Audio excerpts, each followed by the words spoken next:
Welcome back to Matt Hodkinson TV. I'm Matt Hodkinson, Chief Listening Officer at Influence Agents.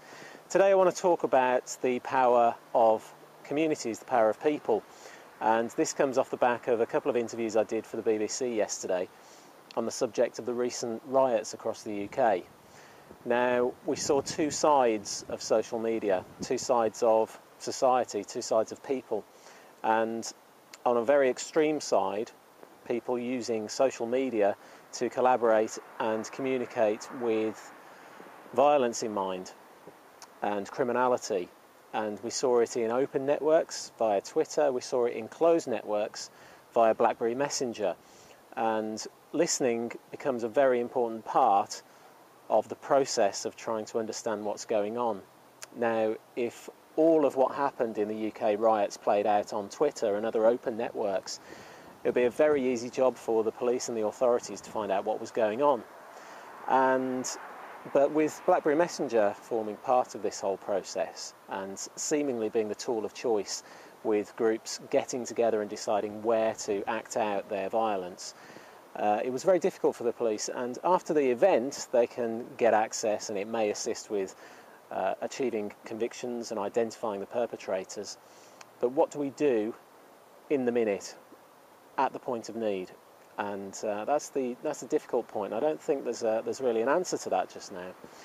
But on the plus side, the following day we saw a hashtag trending across Twitter, which was #RiotCleanup.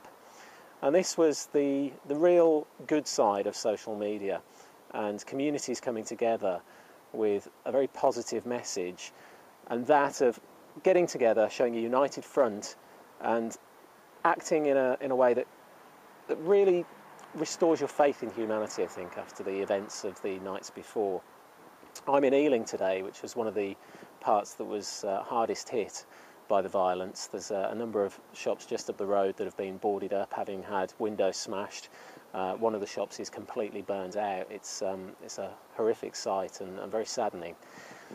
But when you see that people can get together with a real positive message and come out in force after what was a really upsetting event, it really does show you that social media can be a real tool for good.